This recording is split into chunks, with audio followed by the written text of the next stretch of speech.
네, 연방정부 셧다운 사태가 이제 4주째 이어지고 있는 가운데 드디어 이 공항에서의 문제가 심각해지기 시작했습니다.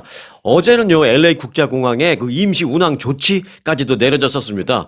인력 부족으로 안전사고 위험성이 커졌기 때문이었습니다. 자, 연방항공청은 어제 관제사 인력 부족으로 인해서 어제 아침부터 그 LA 국제공항으로 출발하는 다른 지역에서 출발하는 항공편이 임시로 중단이 됐었다라고 밝혔습니다. 그러니까 예를 들어서 서울에서 LA 공항으로 출발하고 도착 예정이 어제 아침이었던 그런 비행기들 다 통신으로 보낸 거죠. 일단 출발하지 말고 대기하라 이런 몇 시간 동안 그런 일이 있었습니다. 이에 따라서 LA로 향하려던 항공기들은 출발 지역 공항에서 출발하지 못한 채 몇 시간씩 지상 대기하는 그런 일까지 발생했었습니다. 자, 공항 운항 중단 명령은요, 어제 LA 시간으로 오전 8시 42분부터 시작이 됐고요. 오후 1시 30분쯤 해제가 되었습니다. 한 5시간 정도 걸렸죠. 그러나 연방항공청은 LA 공항으로 향하는 항공편의 그 운항 제한은 추가적으로 앞으로 더 발생할 수 있다라고 경고를 했습니다.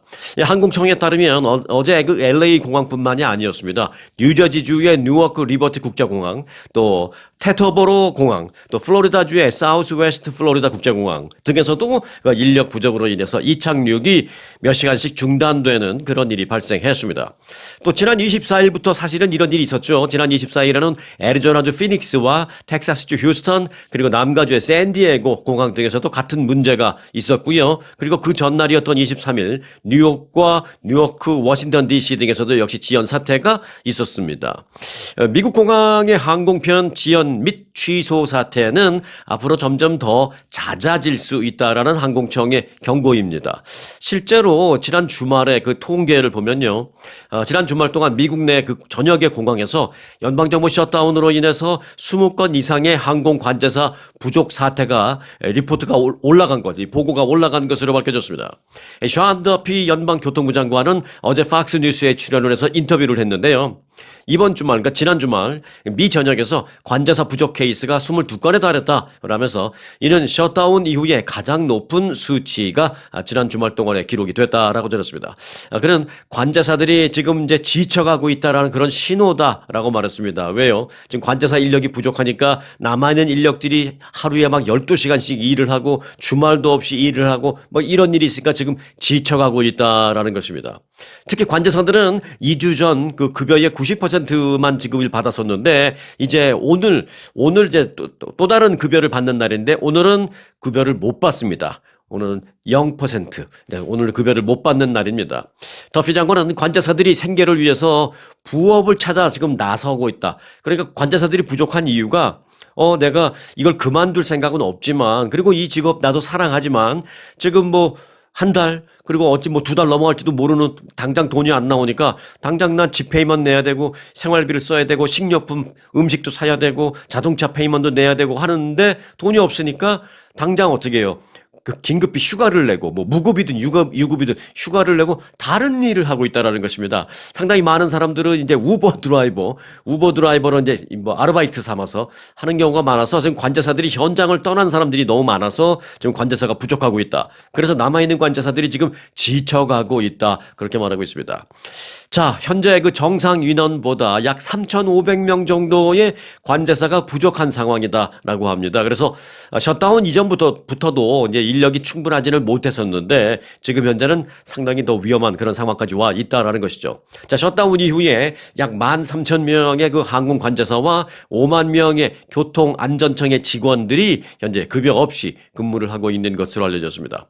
그 항공편 추적 그 웹 앱이 있습니다. 앱. 그러니까 뭐 예를 들어서 한국에서 누가 온다 그러면 어느 공항에 내리려고 할 때 이제 픽업 가야 되잖아요. 우리 미국에 사는 사람들이 픽업 가야 되잖아요, 공항에. 그래서 그 비행기가 그 공항에 제때 도착하는지 뭐 지연은 없는지 이런 거 알아보는 앱이 있습니다. Flight Aware라는 건데요. 저도 LA 공항에 지인들 가끔 픽업하러 가면 이제 그걸 먼저 보고 갑니다. 괜히 갔다가 낭패 당하지 않으려고. 그 Flight Aware라는 앱이 있는데 그 앱에 따르면 지난 토요일 하루 동안 미국 내 항공편 지연은 약 5,300건을 넘어섰다라는 것입니다. 뭐 하루에 막 5,300건씩 지연 사태가 발생하는 거죠. 그리고 일요일이었던 어제는 풀리 기록은 아니고 이제 어제 반나절만 낮 12시까지만 이제 집계된 게 일단 올라왔는데 그 낮 12시까지 반나절만 봐도 2,500건 이상의 지연 사태가 발생했다라는 것이죠. 자, 셧다운 이후에 항공편 지연 출발은 지속적으로 늘어나고 있는 상황이고요. 이에 따라서 셧다운이 끝날 때까지 이 같은 지연 사태는 앞으로 점점 더 악화될 전망이다라고밖에 말씀드릴 수가 없네요. 자, 이민 단속국의 그 불체자 단속을 피해서 달아나던 이 온두라스 출신의 20대 남성이 프리웨이에서 이 트럭에 치여서 숨지는 안타까운 비극적인 사건이 발생하고 말았습니다. 뉴욕타임즈 어제 보도를 보니까 올해 24살에 온두라스에서 온 신분은 불체 신분이죠. 네. 호세 리베라라는 남성이 지난 주말에 버지니아주 노폭에 있는 264번 그쪽에 사시는 분들은 잘 아시죠? 그 프리웨이 내가 맨날 다니는 데인데 이러신 분들 계실 거예요. 264번 프리웨이에서 이 픽업 트럭에 치여서 목숨을 잃었습니다. 이 온두라스에 있는 가족들을 부양하기 위해서 미국에서 이제 불체로 머물면서 이 자벽부로 일해온 그 리베라는 이날 동료들과 함께 작업 현장으로 가기 위해서 이제 준비를 하던 중에 그 현장을 덮친 아이스 단속 요원들의 표적 단속에 이제 걸린 겁니다. 아이스 요원들이 그가 타고 있던 차량을 멈춰 세운 뒤에 불체 신분임을 확인하고 체포하려고 하자 그 리베라는 갑자기 아이스 요원들을 뿌리치면서 막 뛰어서 차에서 내려서 막 뛰어서 도주를 했습니다. 그러니까 이제 아이스 요원들이 일부는 뛰어서 쫓아가기도 하고 일부는 차를 타고 쫓아가기도 하죠. 그래서 이렇게 막 뒤에서 쫓아오니까 이 리베라가 갑자기 프리웨이 쪽으로 확 들어갔습니다. 글로 오면 또 혹시 못 쫓아올까 싶어서 그랬는지 아니면 워낙 판단할 수 있는 상황이 못 돼서 그런지 프리웨이를 막 뛰어 올라갔습니다. 그리로 뛰어 도망간다고. 그런데 그날 그 시간에 아침 시간이니까 얼마나 더 차가 많겠어요. 빨리빨리 달리던 그 프리웨이의 차량, 이 트럭에 치여서 현장에서 사망하는 그런 비극적인 일이 발생했습니다. 한편 이 불법 이민자 단속으로 이번 일을 포함해서요 적어도 4건의 사망 사고가 올해 있었습니다. 앞서 LA 한인타운에서도 이런 일이 있었습니다. LA 한인타운 바로 인근에 있는 홈디포 매장 앞에서 단속 요원을 피해서 막 역시 또 뛰어 달아나던 한 이민자가 또 역시 차량에 치여서 숨지는 일도 있었고, 또 시카고에서는 이민 단속 요원을 차량에 매달고, 그러니까 이민 단속 요원이 이렇게 검문하고 막 그러니까 단속 요원이 차 유리창 넘어서 이렇게 몸이 있는데 그대로 막 도망간 거예요. 그러니까 단속 요원이 막 질질 끌려갔을 거 아니에요. 질질 그렇게 막 매달고 도주하던 그 이민자, 이 불법 이민자가 결국 경찰이 그 단속 요원을 보호하기 위해서 차량을 멈춰야 될 거 아니에요. 그래서 그 차량을 멈추기 위해서 총격을 가했는데 그 경찰의 총격을 맞고 또 사망하는 그런 일도 발생했었습니다. 자, 비극적인 일이 벌써 4번째 올해 들어서 발생했다라는 말씀을 드립니다. 트럼프 대통령이 지금 아세안 순방 중이죠. 29일 이제 내일 모레 그 한국에 도착할 예정인데요. 이 한국에 가면 이제 에이펙 정상회담이 29일 다음 날 30일 날부터 있죠. 자, 트럼프 대통령은 에이펙 정상회의를 계기로 한국에서 있을 시진핑 중국 주석과의 회담과 관련해서 이런 말을 했습니다. 중국은 양보해야 한다라고 말했습니다. 그러면서 또 뭐라 그랬냐면 우리도 그럴 수 있다. 라고 말했습니다. 와, 이게 이제 회담하기 전에 상당히 좀 이제 판을 좀 넓혀놨습니다. 중국은 양보해야 한다. 하지만 우리도 그럴 용의가 있다. 우리도 양보할 용의가 있다라고 말했습니다. 트럼프 대통령은 중국의 100% 추가 관세를 부과할 가능성은 어느 정도입니까? 라는 질문을 기자들이 하자 모르겠다. 지금 그게 중요한 게 아니다. 그걸 그들이 원하지도 않을 것이고 나도 그걸 원하지 않는다라고 말하면서 어떻게든 협상이 잘 되기를 바라는 그런 본인의 마음을 숨기지 않았습니다. 자, 트럼프 대통령은 또한 시진핑 주석과 논의할 것들이 많다. 과거에 체결된 다양한 무역 협정들, 또 일부는 파기된 것도 있고, 일부는 그렇지 않은 것들도 있긴 한데, 그런 많은 것들을 논의해야 된다. 매우 많은 논의 이슈가 있다라면서 하지만 좋은 회담이 될 것 같다라고 일단 좀 긍정적으로 미리 얘기를 했습니다. 자, 이런 긍정적인 언급은 글로벌 패권 경쟁국인 중국과의 그 정상회담을 앞두고 거듭해서 이제 낙관론을 미리 좀 포석을 깔은 건데 이번 회담이 잘 되기를 바라는, 그리고 잘 될 것 같다라는 어떤 본인도 어느 정도의 좀 확신은 있는 그런 마음을 표현한 것입니다. 트럼프 대통령은 추가적인 질문에 대해서 뭐라 그러냐면 중국의 그 대만 침공 가능성에 대한 질문도 받았어요. 요건 좀 사실 이런 질문은 좀 뜬금없는 질문이기도 하는데 지금 무역 협정하러 가는데 중국의 대만 침공 이런 거 질문하는 기자들 참 보면 저도 기자 생활 오래 했지만 막 기자들이 질문할 때 보면 갑자기 분위기 뚝 잘라는 갑자기 뜬금없는 질문을 그런 동료 기자들도 사실 좀 가끔 봤습니다. 여하튼 중국의 대만 침공 가능성을 묻는 뜬금없는 이 질문에 대해서 중국이 그렇게 하지 않기를 바란다. 그럴 수도 있고 아닐 수도 있지만 나는 그들이 그렇게 하지 않기를 바란다. 만일 중국이 그렇게 한다면 그건 매우 위험한 짓이 될 것이다. 이렇게 경고성 발언도 있지는 않았습니다. 그런 대만에 대한 미국의 정책을 바꾸는 문제에 대해서 어떻게 생각하십니까? 라는 또 다른 기자의 질문에 대해서는 이번 협상을 너무 복잡하게 만들고 싶지 않다라는 말을 했습니다. 이게 뭐냐면 자꾸 이렇게 그 기자들 질문도 좀 복잡하게 끌고 가지 말라라는 의미이기도 하죠. 이번 협상을 너무 복잡하게 만들고 싶지 않다. 이번 순방은 이미 복잡하다. 라면서 현재의 상황이 미국이나 중국 모두에게 녹록치 않다라는 것을 기자들에게 다시 한번 각인시켰습니다. 그리고 한편으로는 이번 협상을 너무 복잡하게 만들고 싶지 않다라는 그 트럼프 대통령의 의중. 이건 뭐냐? 결국 이제 무역 협상에 있어서 일정 부분 원만한 합의가 도출될 수도 있다라는 그런 기대감을 갖고 있기 때문에 좀 심플하게, 그러니까 합의를 할 수 있는 그런 부분은 좀 빨리 합의를 하고 복잡한 것은 조금 나중에 하는 한이 있더라도 웬만큼 합의할 수 있는 좀 심플한 것들은 합의를 하겠다. 그런 마음이다. 또는 어느 정도 물밑 작업이 좀 되어 있다. 뭐 이런 것을 우리가 알 수 있는 대목이기도 하죠. 자, 그래서 이번 그 미중 정상회담 한국에서 하는 거 많은 기대감이 조금 낮고 있는 그런 상황이기도 합니다. 낙관론이 조금씩 나오고 있어요.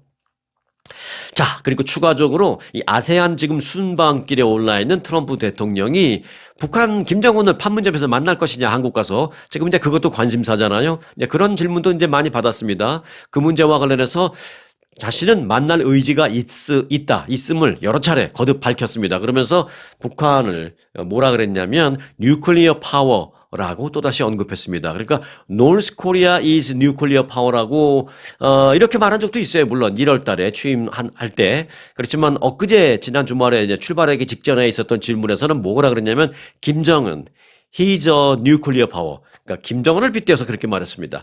He is 뉴클리어 파워라고 말했습니다.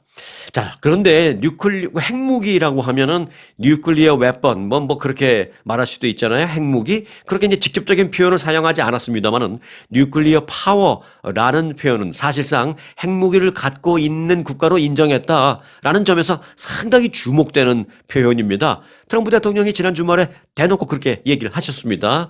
김정은 he's a nuclear power라고 말했습니다. 자, 북한이 핵무기를 가진 현실을 트럼프 대통령이 인정해주는 듯한 그런 그 표현을 함으로써 이 한국 방문 시 판문점 그 깜짝 회동을 위해서 김정은에게 일단 좀 당근을 던져주는 그런 그 제스처로도 해석할 수 있겠습니다. 사실 그런데 이제 그 뉴클리어 파워라는 표현과 뉴클리어 웨펀이라는 그 표현은 오히려 뉴클리어 파워라는 표현이 좀 더 김정은 입장에서 본다면 조금 더 기분 좋은 표현일 수도 있어요. 김정은의 입장에서 본다면. 자, 왜 그런지를 간단하게 좀 설명을 드리겠습니다. 자, 뉴클리어 파워라는 것은요, 핵무기를 갖고 있는 것은 물론이지만 그 핵무기의 제조 능력까지도 갖고 있다라는 그런 포괄적인 표현입니다. 근데 반대로 그러면 예를 들어서 북한은 뉴클리어 웨펀이 있다, 핵무기가 있다, 뭐 그렇게 얘기를 했다면 그건 단지 뭐 어디서 핵무기를 제공받았거나 아니면은 어디 가서 뭐 다른 나라한테 뭐 파키스탄이나 이런 나라에 가서 돈 주고 핵무기를 사왔거나 그렇게 해서 그냥 단지 보유하고 있다라는 것만 의미하는 것이지 뉴클리어 웨펀이 있다라는 것은 그 제조 능력까지를 얘기하는 것은 아닙니다. 하지만 뉴클리어 파워라는 것은 제조 능력을 갖고 핵무기를 보유하고 있다는 포괄적인 의미이기 때문에 김정은에게는 그 표현이 오히려 훨씬 더 기분 좋아할 만한 표현이다라고 해석이 가능한 것입니다. 자, 트럼프 대통령은 지난 1월 20일 두 번째 임기를 시작하는 그 날에도 취임사할 때 North Korea is a nuclear power라고 말한 적이 있습니다. 그때도. 그래서 이제 뉴클리어 파워라는 게 어떤 걸 의미하는지도 한번 좀 요참에 좀 기억해 놓는 것도 나쁘지 않겠습니다.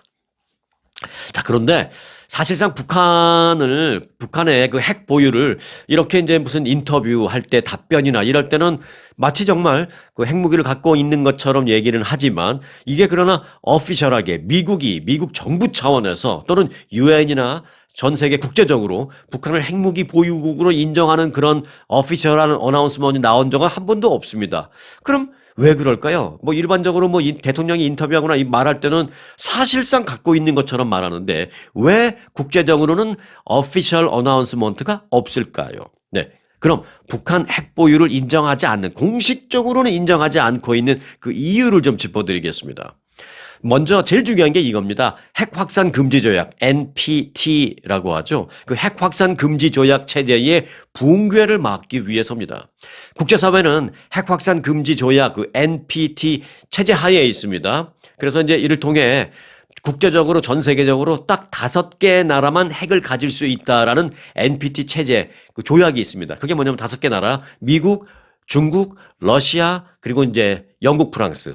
미국, 중국, 러시아, 그리고 영국, 프랑스, 뭐 파키스탄도 있다고 하지만 공식적으로는 인정을 안 해주고 있는 게 이제 북한하고도 어찌 보면 이제 같은 맥락입니다. 이게 미국, 중국, 러시아, 영국, 프랑스 요 5개 나라만 공식적으로 국제적으로 핵 보유국으로 딱 인정해 놓고 있는 게 NPT입니다. 그리고 나머지 나라는 핵을 갖지 말자, 가져서는 안 돼, 뭐 이런 거죠. 그런데 만일 미국이 이 NPT 체제의 5개 나라 외에 추가적으로 북한을 핵 보유국으로 공식적으로 인정한다면 곧바로 이 NPT 체제는 무너지고 맙니다. 쓸모없는 조약이 돼버리고 마는 것이죠. 그렇게 되면 그 외 다른 나라들, 뭐 이란, 사우디아라비아, 심지어 일본, 대만, 특히 이제 한국 등도 우리도 핵을 가질 수 있다. 어차피 NPT 체제가 다 유명무실해졌으니 우리도 핵을 가질 수 있다. 그리고 또는 우리도 핵을 갖겠다. 막 이렇게 막 너도 나도 나올 거 아니겠습니까? 그러니까 그게 두렵기 때문에 이 공식적으로 인정하지 않고 그냥 이렇게 가고 있는 것입니다.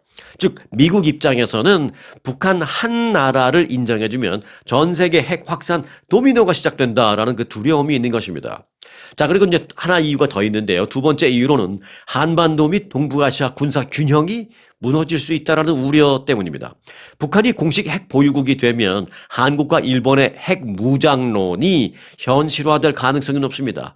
북한이 핵을 갖고 있다. 그러면 북한과 이 휴전선을 맞대고 있는 한국은 당연히 지금도 이제 그런 의견이 없는 건 아니지만 당연히 우리 한국도 가져야 된다. 불안해서 못 살겠다. 우리도 가져야 된다라고 할 것이고 그렇게 되면 어떻게 해요? 한국과 이웃나라인 일본도 핵을 갖겠다라고 당연히 그럴 것입니다. 그러면 이게 도미노처럼 이게 군사균형이 무너지게 된다라는 것입니다. 또 일본이 만일 갖겠다 그러면 어떻게 돼요? 이제 중국, 러시아는 이미 갖고 있는 공식적인 나라지만 우리도 이 정도 갖고 안 되겠어. 우리도 더 가질 거야. 뭐 이렇게 될 거고 전 세계적으로 이게 무너질 수 있다라는 것입니다. 그러니 미국 입장에서는 동맹국의 핵 무장 확산과 그로 인한 동북아 군사적인 긴장 상태를 막기 위해서라도 북한의 핵 보유를 공식적으로 그리고 외교적으로 이렇게 officially 인정해 줄 수는 없는 거다라는 것입니다.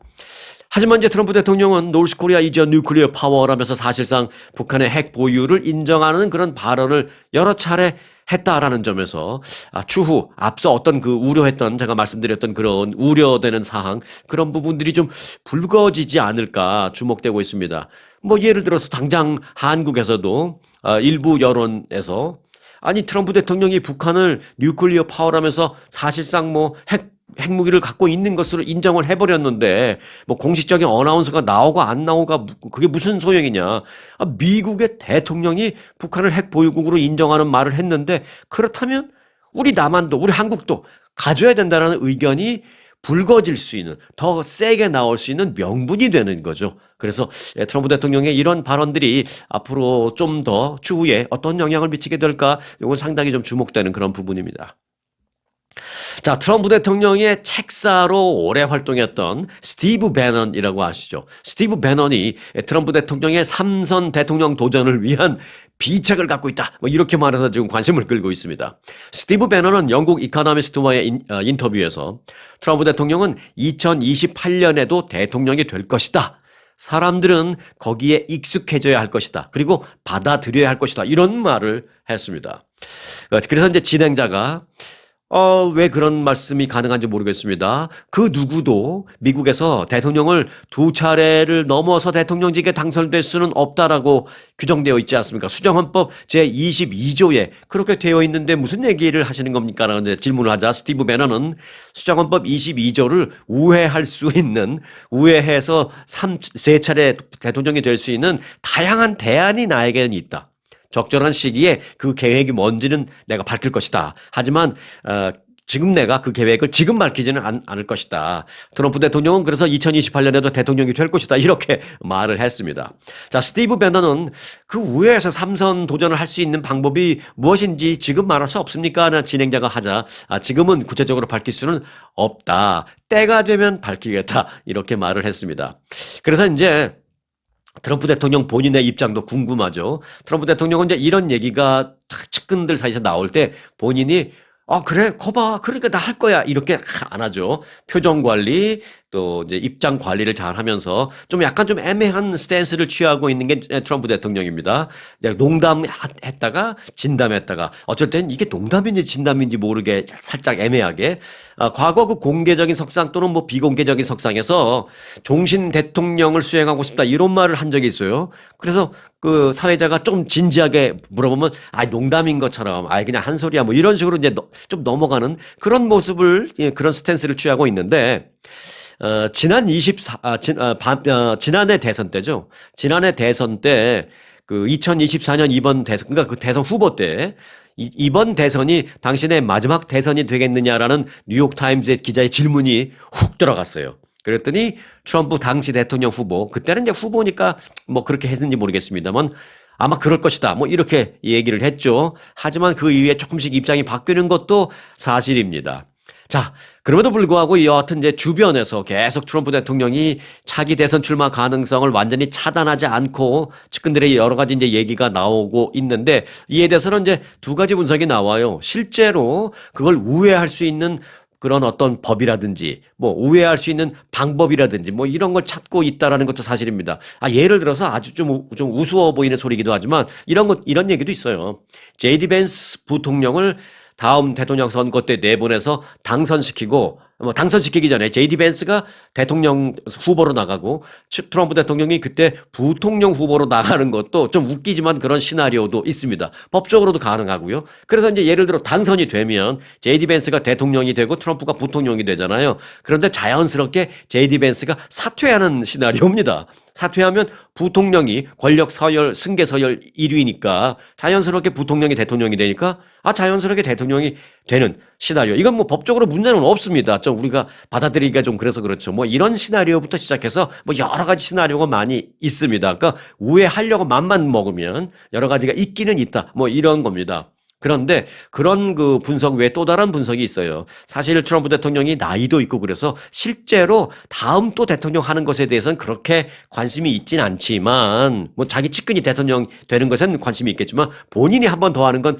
큰 관심은 없지만 본인의 어떤 그 레임덕을 늦추기 위해서 항상 그렇잖아요. 대통령이 두 번이 맥시멈이니까 첫 번째 임기까지는 그렇지만 두 번째 또 당선되면 이 또 당선된 이 대통령이 4년이 아니라 한 2년쯤 되면 벌써 레임덕이 옵니다. 왜? 어차피 이 사람은 이제 더 이상은 대통령이 못한다는 걸 다 아니까. 그래서 이번 트럼프 대통령에게도 그런 게 있거든요. 레임덕이 다른 대통령보다 더 빨리 올 것이다 이런 얘기. 그래서 그런 레임덕을 좀 늦추기 위한 어떤 전략적인 발언이 아니냐 뭐 이런 분석도 있습니다. 자, 두 가지 다 우리가 좀 지켜봐야 할 상황입니다. 자, 트럼프 대통령이 백악관의 증축적인 새로운 연회장에 자신의 이름을 붙이는 방안을 검토하고 있습니다. 정치매체 더 힐은 트럼프 대통령이 새 연회장 명칭에 자신의 이름을 넣는 방안을 고려하고 있다라고 보도했습니다. 또한 ABC 뉴스도요, 백악관 내부에서 이 건물이 도널드 제이 트럼프 대통령 볼룸 이렇게 불리우고 있답니다. 벌써 이미 지금. 그래서 백악관 연회장의 그 증축을 하고 거기에 본인의 이름을 넣는 것은 트럼프 대통령이 사실 오랜 꿈이었습니다. 트럼프 대통령은 지난 20일 SNS에 150년이 넘도록 모든 대통령은 백악관에 웅장한 볼룸을 마련해서 커다란 파티와 국빈 방문 등을 수용하는 것을 꿈꿔왔다라면서 드디어 내가 이 절실한 프로젝트를 추진하게 된 첫 번째 대통령이 된 것이 매우 영광스럽다. 이렇게 말을 했습니다. 뭐 이때 본인의 이름을 붙이는 얘기는 안 했지만 사실상 그 본인의 이름을 붙이고 싶다라는 마음이나 이런 것은 좀 시사한 바는 있습니다. 백악관은 트럼프 대통령의 지시에 따라서 트럼프 대통령이 방금 전에 얘기한 이 발언, 그 발언이 이제 20일에 있었는데 그 발언 바로 다음 날 21일 날부터 중장비를 동원해서 백악관 이스트 윙 동관 이스트 윙 철거 작업을 21일부터 곧바로 철거 작업 데몰리션을 지금 한참 하고 있는 그런 상황입니다. 자, 오는 금요일 할로윈 데이입니다. 할로윈 데이를 앞두고 있는 가운데 이제 월스트리트저널이 지난 주말에 아주 재미있는 보도를 하나 내보냈어요. 제목은 뭐냐면 넷플릭스는 K-팝 열풍을 예상하지 못했고 부모들 역시 그걸 예상하지 못해서 부모들이 지금 할로윈 데이를 앞두고 지금 매우 당황해하고 있다. 라는 제목의 그런 그 기사입니다. 왜 부모들은 왜 당황하냐면 이제 설명을 드리겠습니다. 그 할로윈 의상에 대한 폭발적인 수요가 있는데 K-팝 데몬 헌터스 의상이 지금 품절 대란입니다. 그래서 지금 없어서 못 사니까 부모들이 손으로 직접 그걸 만들고 있다는 것입니다.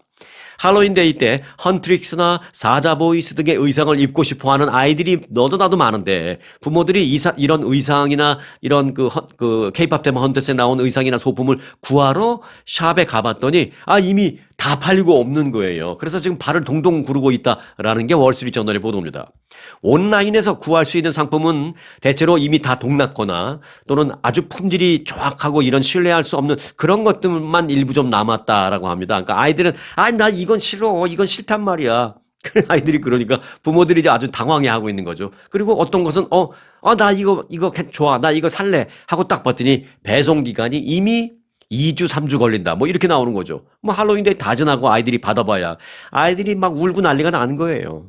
넷플릭스가 판매하는 공식 라이센스 상품의 경우에는 주인공 루미가 입은 대표적인 노란색 재킷이 $90에 판매되는데 추가로 반바지와 부츠, 보라색 머리 장식까지 다 갖추려면 비용이 천정부지로 몇백 달러로 올라간다라는 것입니다. 급기야 그래서 일부 부모들은 뭐 배송 기간도 맞출 수가 없고 물건이 없고 어떤 경우엔 어떤 건 있어도 너무 비싸고 막 그러니까 안 되겠다 싶어서 부모들이 그 K-팝 데몬 헌터스 그 넷플릭스 영화를 직접 보고 저런 모양이야 알았어. 부모들이 직접 재봉틀을 꺼내서 그 의상과 소품을 그 비슷하게 직접 만들고 있기도 하다라고 월스트리트저널은 보도했습니다. 통상적으로 인기 있는 할로윈데이 의상은 2년 전부터 제작이 준비됩니다. 미리미리. 그런데 이 K-팝 데몬 헌터스의 경우에는 넷플릭스도 미처 이렇게 열풍이 터질 줄은 예상을 못했다라는 것이고 그래서 넷플릭스도 어떤 뭐 라이센스 계약인지 할로윈 그 커스튬 만드는 회사하고 뭐 계약 이런 거 전혀 생각도 못하고 있었다라는 것입니다. 그래서 미리 제작된 상품 물량이 많지 않다라는 것입니다. 인기가 세계적으로 터지고 나서 그때야 뒤늦게 막 이제 준비를 하는데 그때하고 지금하고 불과 몇 달밖에 안 돼요. 그래서 얼마 만들지를 못해서 지금 완전히 품절 대란, 아이들은 울고 부모들은 당황하고 이런 상황이다라는 걸 월스트리트저널이 아주 재미있게 지난 주말에 보도를 했습니다. 재미있는 보도이긴 하지만 저희들은 이제 그런 보도를 보면서 좀 왠지 좀 기분이 뿌듯한 그런 보도이긴 하죠. 오늘 영상 끝소식 하나 전해드리겠습니다. 올해 24살, 올해 20살짜리 박정희 전 대통령, 고 박정희 전 대통령의 그 장손이 있어요. 장손, 그 박세현이라고. 미국에서 유학 중인 박정희 전 대통령의 장손 박세현 씨가 오늘 해병대에 입대했다라는 소식, 끝소식으로 간단하게 전해드리겠습니다. 올해 20살인 박세현 씨는 박정희 전 대통령의 아들 박지만 씨 잘 아시죠? 그 박지만 그 회장, 뭐 EG라는 그룹의 회장이라고 하는데 여하튼 박지만 회장과 서향희 씨의 네 아들 가운데 장남입니다. 미국에서 유학 중인 것으로 알려졌습니다. 박세현 씨는 해병대 수색대를 그런데 지망해서 오늘 입대한 것으로 알려졌습니다. 해병대 수색대는 해병대 나오신 분들, 지금 영상을 보신 분들은 너무나 잘 아실 거예요. 그리고 이제 남편분들이 해병대 나왔거나 이런 분들, 그리고 주변에 해병대 나온 사람들 아시는 분들, 잘 아실 거예요. 저는 이제 육군 나왔는데 육군에서도 수색대가 있습니다. 그런데 육군에서도 수색대가 제일 훈련이 셉니다. 그런데 훈련이 기본적으로 세기로 유명한 해병대에서 그것도 수색대라면 더더욱이 세죠. 그런 해병대 수색대로 들어갑니다. 해병대 수색대는 해병대 사령부 직할 특수부대입니다. 적지역으로 들어가서 뭐 특수 정찰 활동, 뭐 대테러 작전 뭐 이런 것들을 수행하는 특수부대입니다. 특수 임무를 맡고 있는 만큼 훈련 강도가 높아서 해병 중에 해병이라고 불리우고 있기도 한다고 합니다. 수색대는 해병대 입대 인원 가운데 희망자를 그 대상으로 해서 이제 테스트를 하죠. 적성 검사, 또 면담 인터뷰, 그리고 심의위원회 심사 등을 거쳐서 선발하고 체력 검사도 강하게 합니다. 그래서 수영 같은 거 굉장히 잘해야 되고요. 그래서 수영 등 체력 테스트가 합격 불합격의 사실 가장 큰 평가 요소가 되는데 박세현 씨는 그거 다 통과해서 해병대 수색대로 들어가기로 돼서 이제 오늘 입대를 했다라는 것입니다. 한편 그 박세현 씨의 할아버지인 고 박정희 전 대통령은 육군 대장 출신이죠. 잘 아시는 대로 육군 대장으로 1963년에 전역했습니다. 아버지 박지만 회장은 육사 37기 출신으로 1986년 대위로 전역을 했죠. 그러니까 이제 할아버지도 육사 출신, 아버지도 육사 출신입니다. 그렇게 육사 출신인 할아버지와 아버지와는 달리 해병대를 지원한 것은 박세현 씨 본인의 의지였던 것으로 알려지고 있습니다. 야, 참 누구는 병역을 피하기 위해서 군대 안 가려고 뭐 원정 출산이다 뭐다 미국 가서 시민권 후다닥 따버린다 뭐다 뭐 신체 검사 조작 등등 뭐 어디가 아파요 어쩌고저쩌고 각종 할 수 있다라는 방법은 다 동원하고 꼼수라는 꼼수는 다 동원하는 그런 모습도 정말 곳곳에서 심심치 않게 볼 수 있는 그런 상황인데 좀 당당하게 이렇게 해병대에 입대하는 그 박세현 씨의 모습은 보기 좋습니다. 네. 뭐 할아버지에 대한 정치적인 불호와는 그런 평가와는 별개로 그렇게 이 젊은 청년은 그렇게 판단해 주는 게 맞을 것 같다라는 그런 생각입니다. 자, 오늘 영상 여기서 마치겠습니다. 아주 특별한 아주 즐거운 아주 기분이 좋은 아주 편안한 아주 행복한 아주 추억의 남을 같은 코스 같은 일정이라도 추억은 차이가 납니다. 고객 만족도 1등 아주 투어. 내 인생 최고의 순간 1등 여행 아주 좋은 아주 투어 아주 좋은 213-388-4000